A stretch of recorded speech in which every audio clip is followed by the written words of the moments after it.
Bienvenidos a otro Feos, Sucios y Malos. Mi nombre es Omar López y aquí vamos a compartir un tema que seguramente todos estamos involucrados. Se trata de la violencia de género. Se trata de la necesidad de entender las razones profundas y muchas veces ocultas con el maltrato a la mujer. Maltrato que también tiene que ver con nosotros los hombres, porque cuando un hombre agrede, es porque antes fue muy agredido también. Lo que hay en lo cultural, lo que hay en lo político, la política de Estado, la política parlamentaria, en fin, la educación, el tema de la violencia a la mujer, con nuestras compañeras, con nuestras madres. Se trata de entender las razones. Para eso vamos a hablar con Natalia Gerardi. Ella dirige el equipo latinoamericano justamente de justicia y género.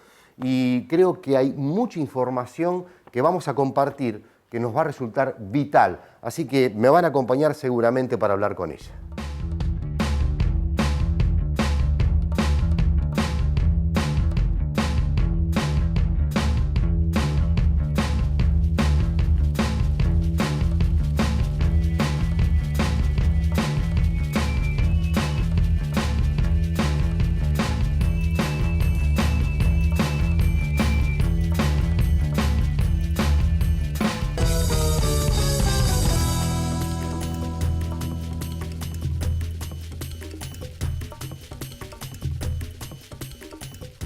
¿Qué tal? Buenas noches, bienvenidos. Estamos con Natalia, tal cual la hemos presentado, y te agradecemos mucho la visita, Bienvenida. Un gusto, gracias. Natalia, tras la enorme multitudinaria manifestación en Plaza de Mayo contra la violencia de género, o sea, ¿qué cambió en el escenario en cuanto a las responsabilidades del Estado, en cuanto a todo lo que implica observar, analizar y abrir la temática? ¿Hubo cambios concretos y puntuales? Yo creo que el principal cambio fue que un tema del que veníamos hablando y en el que estamos trabajando organizaciones de mujeres y feministas y activistas desde hace décadas, es un tema que finalmente entró en la sociedad en forma más amplia. Es un tema del que se empezó a hablar en las mesas, en la sobremesa de las familias, que llegó a las escuelas, que llegó, digamos, a espacios en los que de esto no se hablaba. Creo que ese en sí mismo es un logro importante. Una de las grandes dificultades de los temas de la agenda de género en general es que se trabajan en un pequeño gueto, que siempre decimos, de mujeres convencidas, o con algunos varones, amigos convencidos también de la problemática y de los temas, de la importancia de los temas de género, del enfoque feminista y demás. Entonces, salir del gueto y meter eso en la sociedad, en un discurso mucho más amplio, eso me parece que fue en sí mismo un punto para destacar de la marcha.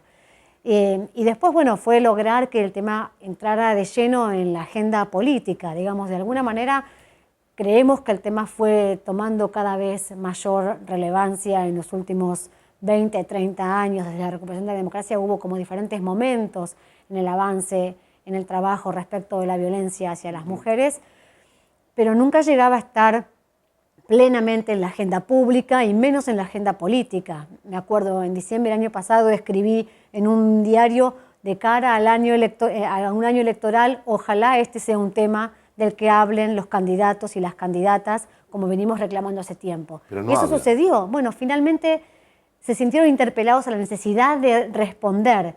Lo que sí es cierto es que no tienen un discurso muy sustantivo, muy de fondo, muy formado y tampoco incorporado, digamos, todos dicen algo acerca de la inflación, todos dicen algo acerca de algunos problemas que ven como estructurales, la pobreza, la indigencia, las situaciones, problemas para mejorar aquello en lo que se ha avanzado. Pero esto no aparece como espontáneamente en el discurso de la mayoría de los candidatos, con algunas buenas excepciones.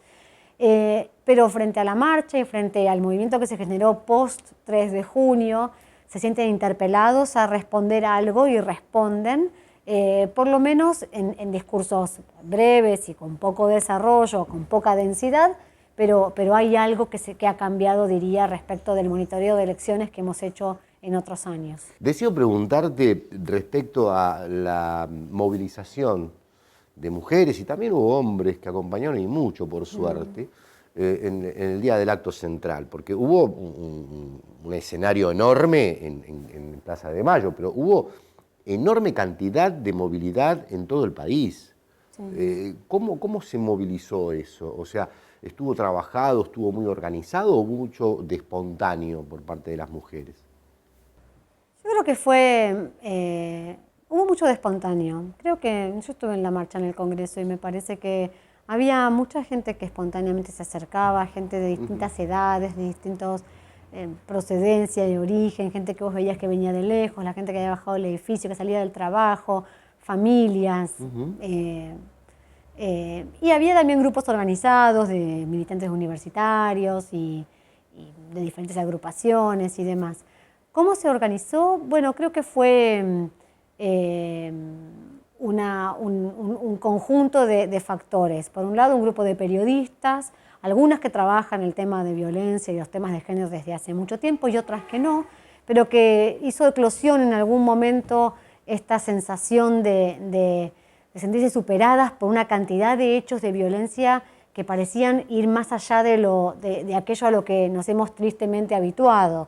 Había habido una sucesión de hechos de violencia contra mujeres distintas, en espacios distintos a lo habituales, un asesinato en Puerto Madero, un femicidio en un bar en pleno Caballito, un adolescente en la casa del novio, digo, una cantidad de hechos que llamaron la atención por lo diverso, por lo distintos, y digamos, que en algún momento hicieron eclosión en esa sensación de hartazgo, de desazón, de estupor, de qué nos está pasando como sociedad, que estamos tan anestesiados, que vamos asimilando una muerte cada día y simplemente es una noticia. De esa sensación de un grupo de periodistas empezó a surgir la idea de manifestarse públicamente y masivamente como sociedad, como esta sociedad ha hecho tantas otras veces, sobre hechos que la conmueven y nos movilizan. Y eso fue el resultado de la marcha, que se sumó a el trabajo que vienen haciendo organizaciones y activistas y grupos de mujeres desde hace decenas de años y que venimos generando información y datos y estudios empíricos para mostrar cuáles son los avances en materia de violencia, pero también cuáles son los nudos críticos que impiden cumplir con la obligación del Estado de prevenir, sancionar y erradicar la violencia, las diferentes formas de violencia contra las mujeres. Entonces fue la suma de esas dos cosas, ¿no?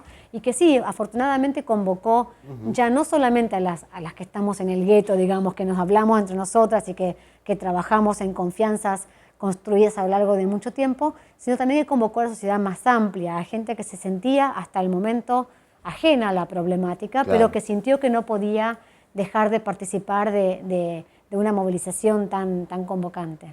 Natalia, vamos a ir a un corte. A ustedes también les pido un minuto de paciencia y seguimos charlando sobre este tema que nos involucra, nos importa y donde debemos no solo prestar atención, sino encontrar una salida juntos. Gracias.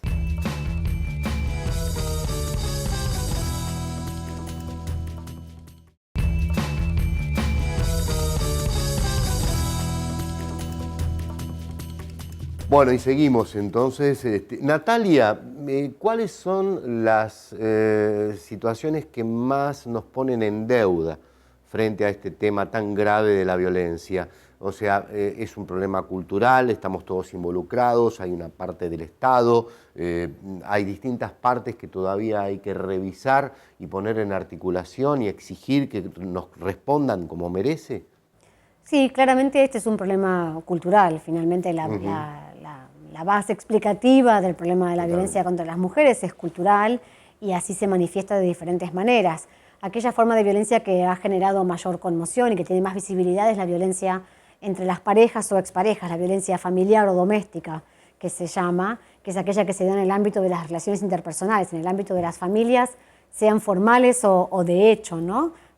Presentes o pasadas, con o sin convivencia, pero esa es la forma de violencia más habitual y la que tiene mayor visibilidad. Pero hay muchas otras formas de violencia, la violencia sexual, la violencia obstétrica, mediática, simbólica en el ámbito del empleo, que también existe, pero que está menos visible. Todas ellas existen porque hay un problema cultural de subordinación de las mujeres y una construida a lo largo de la historia y sostenida de diferentes maneras en discursos de diferente tipo. Ahora, la forma de abordarla claramente es compleja y depende del tipo de violencia que querramos abordar. Hay un marco normativo muy rico y amplio en Argentina y en América Latina para trabajar sobre esto, la Ley Integral de Protección contra todas las formas de violencia y la Convención de Belén do Pará, que es el marco interamericano de la Convención contra la Violencia hacia las Mujeres, que te da el marco normativo para trabajar. Ahora, la ley no es solamente una herramienta en el marco de una política pública que tiene que asegurarse de su adecuada implementación, y eso requiere de recursos económicos, técnicos, institucionales y una articulación adecuada entre todos ellos para que la política se pueda implementar efectivamente. Si hablamos del tipo de violencia entonces más extendida y la más habitual, la violencia en las relaciones de parejas o exparejas, en el ámbito de las familias, un problema claramente muy grave que tenemos en la implementación de la ley es el acceso a la justicia. La forma en que el Poder Judicial, tanto desde la justicia penal, pero también la justicia de familia, puede actuar adecuadamente para proteger y poner un coto, poner un límite a una situación de violencia y después investigar y sancionar adecuadamente las situaciones de violencia que se hayan producido. Y ahí hay un problema importante de cómo responde la justicia, pero también cómo la justicia, aun cuando tiene algunas herramientas para responder, actúa desarticulada de las políticas sociales y de las políticas públicas en forma más amplia. ¿Qué quiero decir? Una mujer que tiene que terminar una situación de violencia, acabar con un matrimonio tal vez o una pareja de X años en el que ella asumía el papel de mujer cuidadora de la familia, por lo tanto no trabajaba remuneradamente, no tiene un ingreso propio y depende económicamente, además de emocionalmente, de su pareja agresora. ¿Cómo resuelve ese problema? No solamente con una orden de protección para poner un perímetro, una orden de alejamiento del agresor. Además tiene que resolver problemas muy concretos, como la vivienda, el cuidado de los chicos para poder insertarse otra vez en el mercado del empleo, un subsidio, un sostén psicológico, para poder sostener la decisión de acabar una situación de violencia. Entonces, eso nos muestra el límite de la justicia actuando en forma aislada. El Poder Judicial tiene un rol súper importante que cumplir y en algunos casos lo ha cumplido mejor que en otros. Pero el Poder Judicial actuando en soledad no logra solucionar un problema que va mucho más allá del acceso a la justicia propiamente dicho, sino que tiene todas estas ramificaciones sociales, emocionales, económicas que hay que contribuir a sostener. Y ese es el rol del Poder Ejecutivo, de los poderes ejecutivos, nacional, provinciales, municipales, que tienen que interactuar con el Poder Judicial y también con las fuerzas de seguridad y demás. Eso solamente para resolver el problema de violencia que existe. Ahora, para resolver el problema de los problemas más amplios de violencia de la sociedad que se sostiene, se refuerza, se consolida y se perpetúa, tenemos que trabajar en campañas de prevención, campañas de concientización y en educación desde los niveles iniciales. Tenemos que educar a nuestras hijas y nuestros hijos en una forma de relación y de vínculos distintos. Esto es lo que tiene que ver con lo cultural, o sea, el abordaje a encontrar desde lo cultural dónde están los elementos que generan esta situación implica no solo estudiarlo, sino resignificar toda la tarea educativa para poder, digamos, intervenir en esto. ¿Es así? Absolutamente. ¿Y qué habría que modificar? Esa es la pregunta. Bueno, modificar la cultura es una de las cosas más difíciles, Sí, ¿no? obviamente. Para modificar la cultura hay que hacer muchas cosas al mismo tiempo. Hay que romper rutinas culturales. Absolutamente, y que reproducimos todas las personas cotidianamente de maneras inconscientes. Pero ¿qué es lo que puede hacer el Estado? El Estado puede trabajar en la currícula educativa desde el nivel inicial, desde el jardín de infantes, desde los jardines maternales hasta la escuela primaria, secundaria, universidad. Tenemos que mirar nuestras currículas, tenemos que mirar los contenidos, los materiales, pero también tenemos que trabajar en la formación docente, porque docentes con concepciones antiguas acerca de la igualdad de género, no importa qué material pongamos a su disposición, va a seguir reproduciendo las mismas formas inequitativas de vínculo y de socialización. Entonces, ese es un trabajo importante por hacer. Y después hay un trabajo permanente en la sociedad, en los medios de comunicación, en los contenidos culturales que se ofrecen desde los programas de entretenimiento, desde las propuestas cinematográficas. Hay mucho trabajo que se puede hacer allí y hay avances lindos e interesantes que podemos ver en diferentes espacios, pero todavía, por supuesto, hay mucho más por hacer. Y hay mucho más para seguir charlando. Yo te quiero agradecer muchísimo. Te invito a que haya posibilidad de otro encuentro, ¿sí? Que podamos seguir desplegando esta tarea y que podamos contar con ustedes con mayor asiduidad aquí en Mate Amargo, en MateV, para que esto no quede justamente circunscripto a este pedacito de nuestro trabajo, como es la comunicación que hacemos en Mate Amargo, sino que ustedes tengan un espacio mayor Con y todo que gusto. puedan hacer uso de él para esta tarea y que también nos enseñan a nosotros que esta tarea tiene determinadas formas de ser encarada, porque incluso nosotros los periodistas tenemos que aprender cotidianamente, resignificarnos en los temas. Uno no lo sabe todo, tiene que aprender, y sobre todo por la complejidad de la evolución de la sociedad. Entonces me parece que en esto también nosotros los periodistas tenemos una gran asignatura pendiente y muchas autocríticas que hacernos. Así que te queremos agradecer mucho. Con todo gusto. Te esperamos, Sin duda, por supuesto. Y a ustedes también. Hasta mañana.